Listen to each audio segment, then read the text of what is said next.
bibliothèque React.js. Bien sûr, la bibliothèque React.js, c'est une bibliothèque JavaScript. Bien sûr, il doit bien comprendre ça veut dire quoi le React.js et pourquoi cette bibliothèque a été développée et quelle est l'utilité de cette bibliothèque. Alors, bien sûr, pour répondre sur la question, qu'est-ce que le React.js? Le React.js, tout simplement, c'est une bibliothèque JavaScript pour construire des interfaces utilisateurs ou ce qu'on appelle aussi l'UA, User Interface, OK, en anglais, User Interface en anglais. Alors, ça veut dire que tout simplement, le React.js, c'est une bibliothèque de la langage JavaScript. Alors, bien sûr, le JavaScript, c'est un langage tout simplement orienté objet, bien sûr, utilisé pour manipuler les événements au sein d'une page web. Alors, le React.js, il est développé par Facebook Meta en 2013. Bien sûr, il est développé comme une bibliothèque React.js pour améliorer l'application, tout simplement l'application Facebook.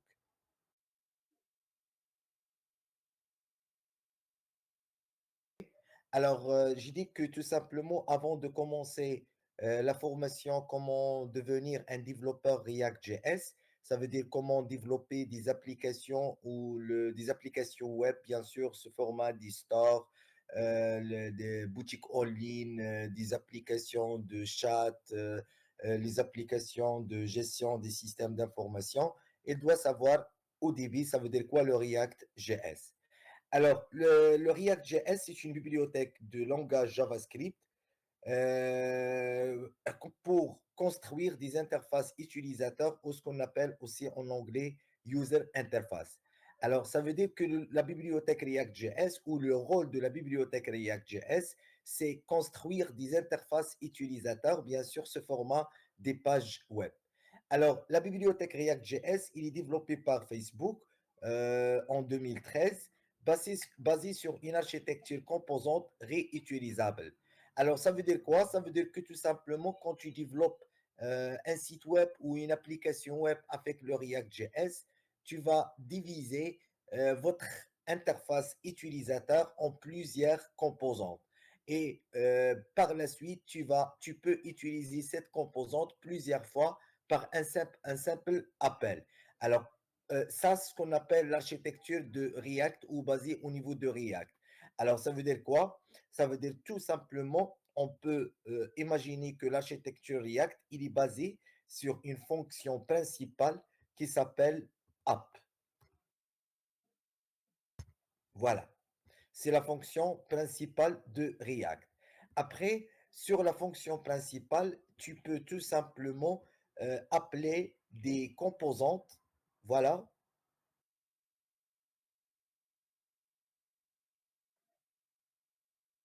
Alors voilà. Alors tu vas faire quoi?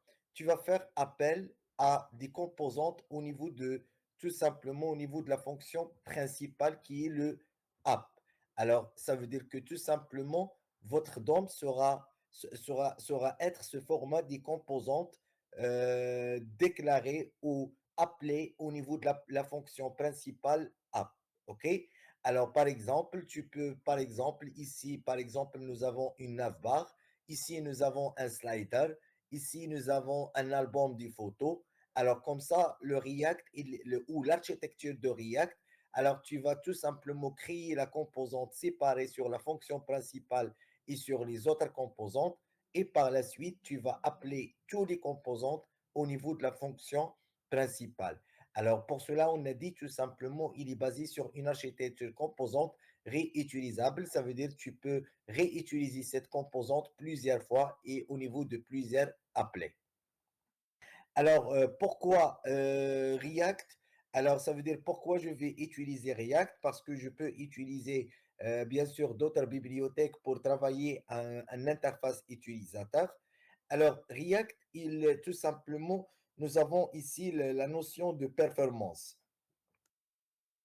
Alors, ça veut dire que les applications ou les interfaces utilisateurs développées avec React, ce sont des interfaces plus performantes, soit dans le côté interactif, soit dans le côté design et architecture.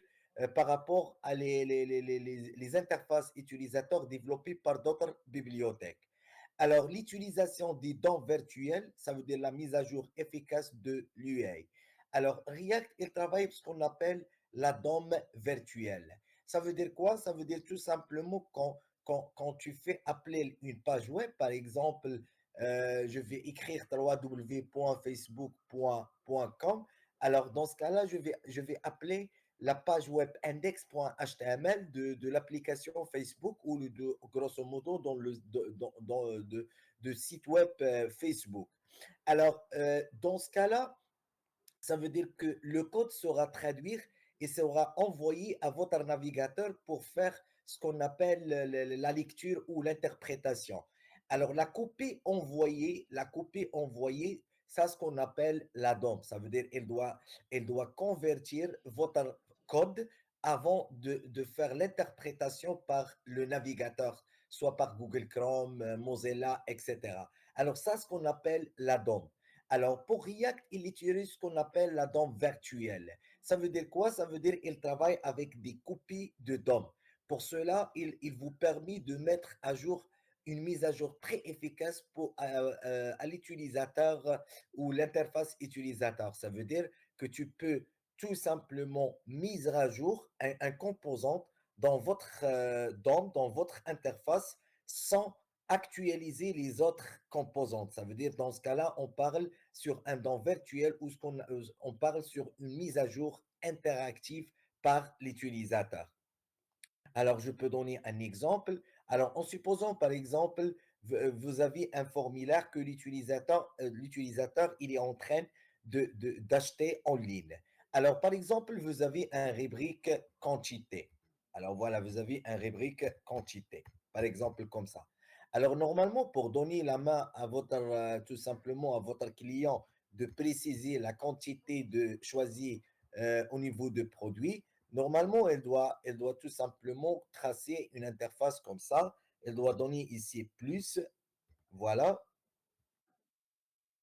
et ici moins, bien sûr, des boutons, voilà. Et bien sûr, la quantité sera ici. Voilà, ici, voilà.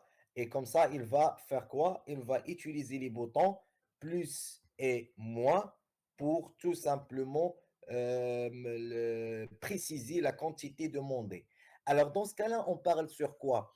On parle sur un élément qui sera changé par un clic, mais tout simplement d'une manière interactive.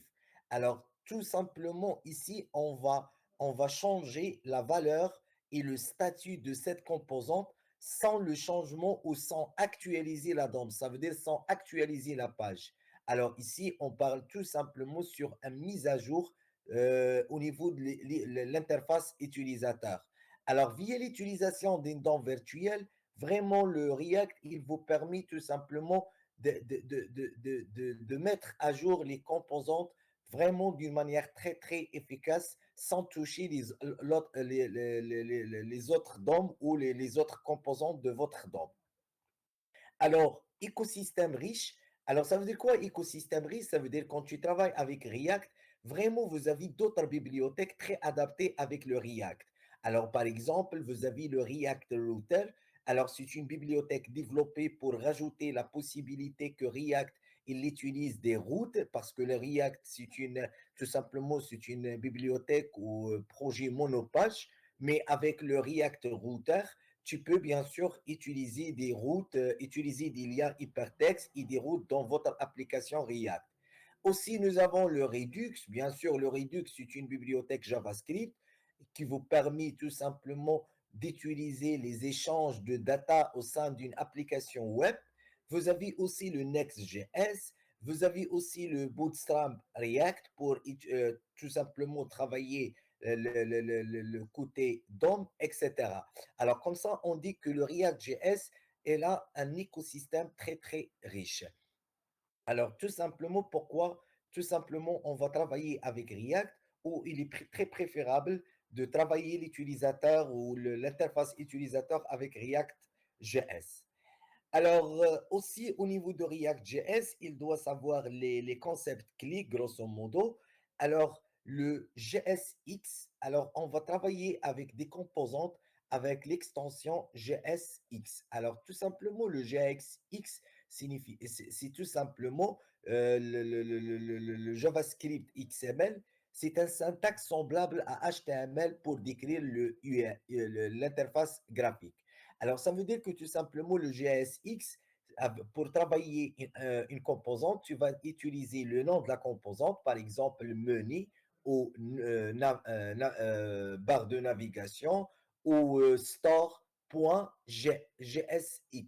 Alors ça, c'est un type de fichier. Tout simplement, il est basé sur une fonction et à l'intérieur de la fonction, tu peux écrire tout simplement le code HTML.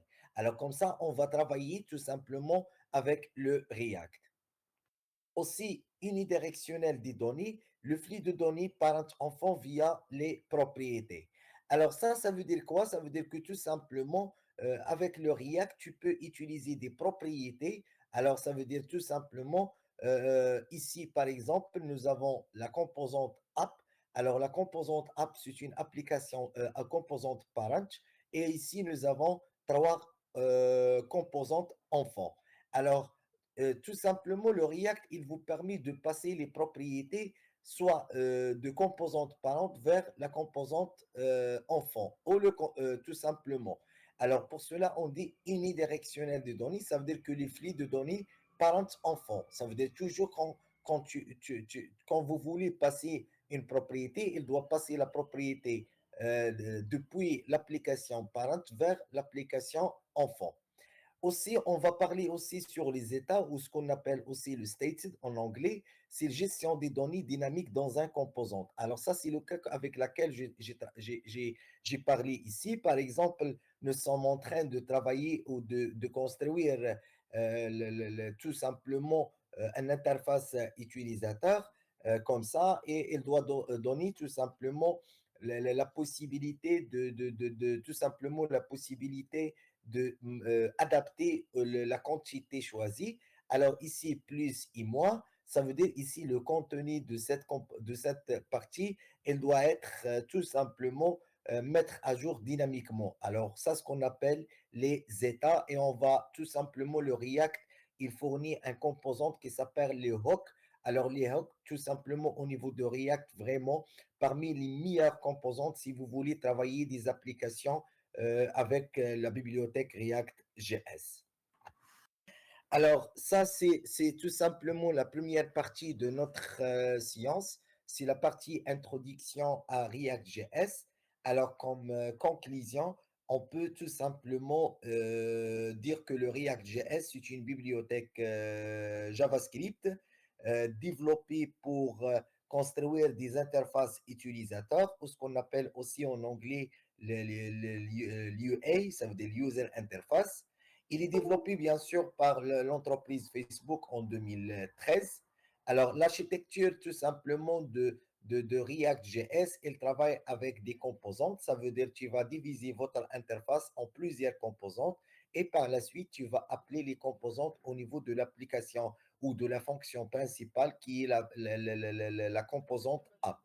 Alors, pourquoi on va utiliser React? Parce qu'il est très performant, parce qu'il travaille avec, il utilise la DOM virtuelle. Aussi, on va travailler avec des composantes réutilisables et maintenables. Ça veut dire ici, il nous permet d'économiser, d'écrire beaucoup de code et de faire beaucoup de travail pour développer une interface utilisateur. Et aussi, nous avons écosystème RIS, ça veut dire nous avons beaucoup de bibliothèques développées pour servir la bibliothèque React, comme le React Router, Redux, Next.js et le Bootstrap React aussi, et d'autres bibliothèques. Alors, pour cela, quand tu travailles avec le React.js, vous n'avez pas un problème parce que vous avez beaucoup de bibliothèques qui vous permettent tout simplement de développer des interfaces utilisateurs modernes et performants au niveau côté gestion de données. Alors aussi, on va travailler avec la syntaxe, le JSX. Tout simplement, c'est un syntaxe semblable à HTML. Aussi, quand vous voulez passer les propriétés, on va passer de parent vers l'enfant. Fais attention que C'est le React, c'est unidirectionnel, c'est pas bidirectionnel. Ça veut dire que tu peux pas passer les propriétés de l'enfant vers le parent. Et aussi, on va étudier comment gérer dynamiquement l'état d'un composant au niveau d'un interface utilisateur.